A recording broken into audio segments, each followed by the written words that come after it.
Good morning, students. After a long time, I'm sending you a video. We have started chapter 4th, and I've sent you two videos related to that. But now, after that video, I hope you have gone through them.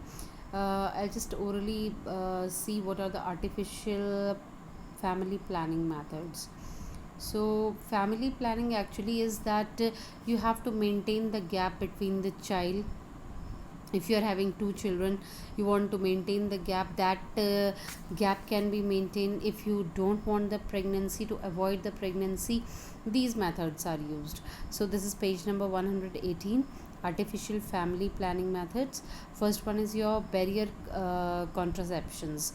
So in this barrier contraceptions, we are having this type of this was already discussed in the video. These are male and female condoms, then vaginal diaphragm, cervical caps, and these are some other methods like copper T is there, multi-load 375, and these are Lippy's loop. Okay, so anyway, these are some of the methods are surgical and some can be used from outside only. Now condoms are of two types. Here you can say that some are the male condoms, some are the female condoms. Then male condoms, these are used as a barrier, used in a male penis, so that uh, the sperms do not reach the female tract. Similarly, the female condoms, these are also called the diaphragms type of, these are ring type structure, as you can see here. These are the female condoms. These are used in the vagina, so that the male, after ejaculation of a sperm, they do not reach the fallopian tube or to the uterus. Okay, they are also called femidomes. You can see female condoms, they are called femidomes, right? Then you are having the spermicidal agents. These are the creams, jellies, foams, and superior intended for the insertion. ये जो होते हैं, these can be used in a vagina during the intercourse. So ये भी क्या करते हैं, these are called spermicidal. Spermicidal मतलब होता है ये sperms को जो kill करता है ना. तो these are the creams and jellies which kill the sperms. Now you are having intrauterine devices. This sometimes comes for a short note, around of 3 marks. So IUD, the full form is intrauterine device. In exam only IUD will be written. So IUD, the full form is intrauterine devices, and these are used by the for this implantation, a variety of plastic devices including इसमें coils भी होंगी, loops भी होंगे, can be placed in a womb. ये intra uterine मतलब कि जो आपका यूट्रस है ना, वर्ड से ही क्लियर हो गया कि यूट्रस जो होता है ना, उसके अंदर इन डिवाइसेस को प्लेस किया जाता है. तो इसमें ये आपके ये these are the names given. Copper, this is called CUT, copper T हो गया.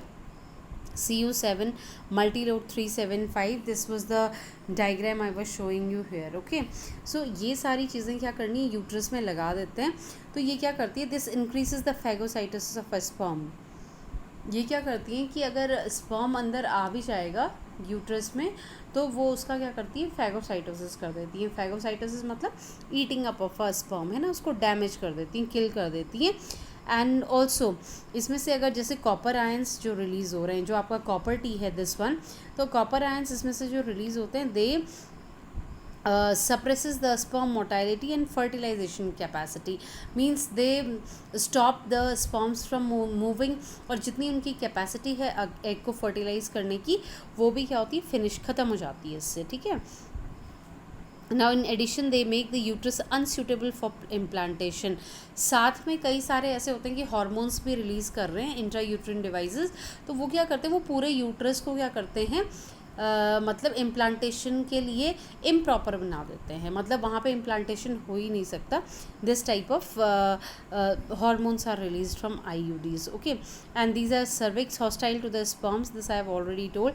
तो ये आप मतलब जो फीमेल्स होती हैं, अगर बच्चों में गैप करना है, आपने फैमिली प्लानिंग करनी है, तो ये उस सब के तरीके हैं. And you can remove these things after, if you means want pregnancy after means 3 years, and you want to maintain a gap of 3 years between two children, so you can remove it after 3 years, and you can again be pregnant by this, okay, after removing this. Now next one is your injection and pills. ये आपके injections होते हैं और pills का मतलब होती है tablets, है ना. तो टैबलेट्स में क्या होता है कि टैबलेट आपकी दो टाइप की होती हैं. Pills, one is the combined pill, other is a mini pill. Combined pill में क्या होता है, you are having both the things. इसमें देखिए आपका ईस्ट्रोजन और प्रोजेस्टेरॉन होगा. इसमें दोनों के दोनों हार्मोन्स जो हैं वो प्रेजेंट हैं. और जो मिनी पिल होती है ना, इसमें सिर्फ प्रोजेस्टेरॉन प्रेजेंट होता है. Now in this combined pill, in this the effect of a progesterone is to make the mucus of a cervix hostile to the sperms and change the character of a womb lining, है ना. तो इसमें progesterone ने क्या करना है कि आपका जो सर्विक्स में म्यूकस आता है उसको और थिक करना है, जिससे कि स्पर्म जो है वो मूव करके जा ही ना सके. और ईस्ट्रोजन का ये लिखा है, इस combined pill works by stopping the ovaries from shedding their eggs. Means आपकी जो कंबाइंड पिल है उसमें ईस्ट्रोजन और प्रोजेस्टेरॉन दोनों है. तो ईस्ट्रोजन क्या करेगा, वो ओवरीज को एग बनाने ही नहीं देगा. और प्रोजेस्टेरॉन क्या करेगा, म्यूकस को बहुत थिक कर देगा, जिससे अगर स्पर्म आता भी है तो वो आगे को जो है यूट्रस की तरफ मूव ही नहीं कर पाएगा. Okay, so this is a combined pill. This difference comes some time. Okay, कि आपकी जो पिल्स होती है ना, कंबाइंड और मिनी पिल जो होती है, उसमें what is the difference. So in a combined pill you are having two things, two hormones, progesterone and oestrogen. Oestrogen it means does not allow the ovaries to shed their eggs. और जो progesterone है, it thickens the mucus so that the sperms do not move inside. Okay, then next one is your, next pill is your mini pill. In this mini pill this combined पिल जो है ना आपकी, ये आपकी 21 days तक आपने लेनी होती है and then omit for 7 days. तो जो कंबाइंड पिल है that is taken for 21 days, और 7 दिन आपको वो हटानी है जब क्या हो रहा है, मेंस्ट्रुअल साइकिल चल रही होती है. तो that time it is not used. Okay, then you are having the on the other hand this is the mini pill. It contains progesterone only. It is taken every day, है ना. तो ये हर दिन लेनी होती है and it works not by suppressing the ovulation but it prevents the egg from attaching itself to the uterine lining and perhaps by thickening the cervical mucus, है ना. तो ये क्या करता है कि आपका प्रोजेस्टेरॉन जो आपकी मिनी पिल है, ये क्या करती है कि जो आपका एग होता है उसको यूट्रिन लाइनिंग के साथ अटैच ही नहीं होने देती, और सर्विक्स में जो आपका म्यूकस होता है उसको भी थिक कर देती है. तो इसका काम सिर्फ मिनी पिल का इतना ही है. इसमें प्रोजेस्टेरॉन है तो ये एग को अटैच नहीं होने देती है लाइनिंग से, और साथ में क्या होगा कि ये म्यूकस को थिक कर देती है. ठीक है, और बाकी जो मिनी पिल है that is working with both the hormones. Now there is one question. This is one सहेली. This is again a pill, है ना.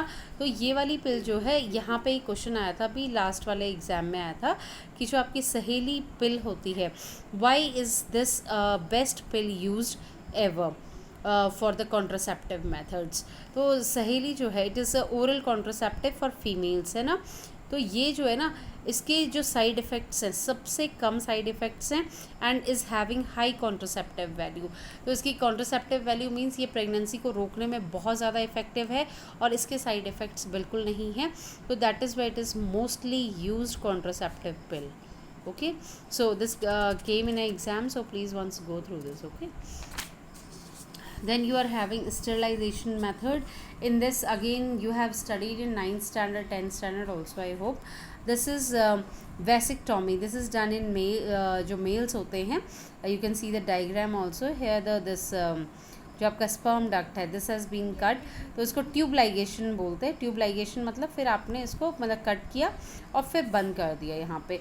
तो यहाँ पे अगर जो आपकी टेस्टीज है ना, इसमें अगर बन भी रहे हैं स्पर्म्स, तो they can not move further. यहाँ पर तो ब्रेक हो गई है पाइपलाइन, है ना, तो ये यहाँ से आगे जा ही नहीं सकते हैं. तो here there is a blockage in the this sperm tube. Okay, sperm duct. Now this is fifth one, medical termination of pregnancy.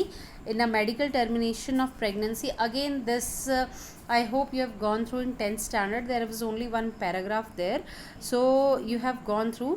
तो ये medical termination क्या होता है ना कि प्रेगनेंसी में कभी भी अगर कभी आप टेस्ट कराते हैं, कोई प्रेग्नेंट वुमन है उसने टेस्ट कराया है, and if she founts that a baby is abnormal, it is not growing properly, doctor अगर चेक करने के बाद उसको ये लगता है कि बेबी जो है प्रॉपरली ग्रो नहीं कर रहा है, तो डॉक्टर्स क्या करते हैं, रिकमेंड करते हैं कि आप क्या कीजिए, अबॉर्ट करा दीजिए बेबी को, मतलब आगे इसको ग्रो करके कोई फ़ायदा नहीं है, because it is not growing properly. Okay, so this is called medical termination of pregnancy. ये वर्ड से ही पता चल जाएगा कि आप प्रेगनेंसी को टर्मिनेट कर रहे हैं, लेकिन मेडिकली कर रहे हैं। मेडिकली मतलब क्योंकि जो बेबी है वो प्रॉपरली ग्रो नहीं कर रहा है ना, और हो सकता है कि वो बर्थ होने के बाद उसके क्या पता वो ज़िंदा ही ना रहे, या फिर उसके बॉडी में कोई ना कोई डिफॉर्मिटी हो, है ना, वो मतलब नॉर्मल चाइल्ड ना हो।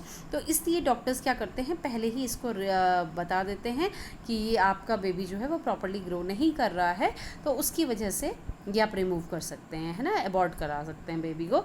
तो इसके लिए क्या है, this vacuum aspiration is safe.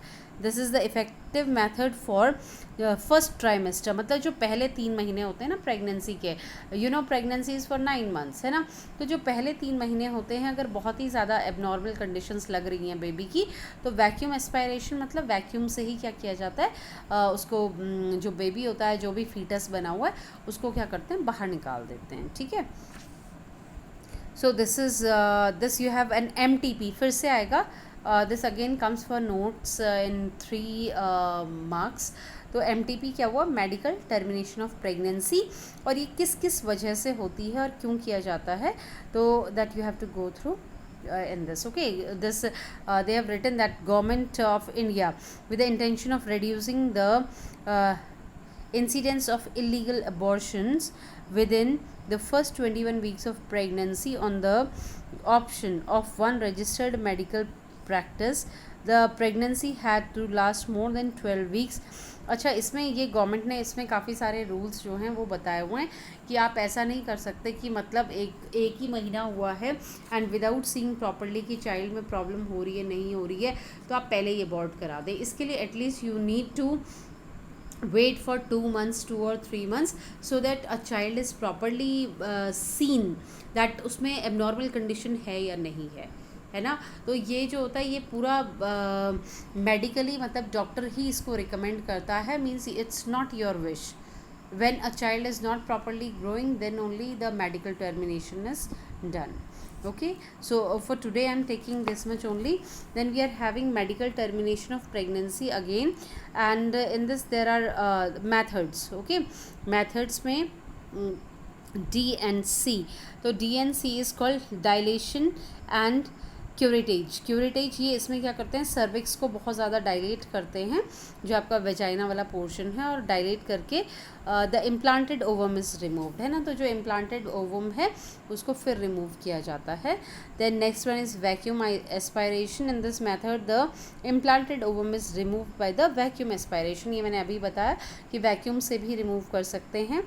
And then administration of prostaglandins, इसमें क्या होता है कि टैबलेट्स आप दवाई ले सकते हैं, और दवाई लेने से ही क्या होता है कि अपने आप ही जो बेबी होगा, फीटस होगा, वो अपनी वॉल से डिटैच हो जाता है यूट्रस की, और उससे क्या होता है कि it is aborted. Okay, now these were the methods how the medical means the pregnancy can be terminated medically. Okay, ये इसके तरीके हैं, कई बार आते हैं फिर से 1-2 मार्क्स में, आपको सिर्फ हेडिंग्स लिखनी होती है कि इसमें, और अगर ज़्यादा मार्क्स में आएगा तो you have to explain also. Okay, then inequality in sex, infertility, this I'll take in your next class, in my next video.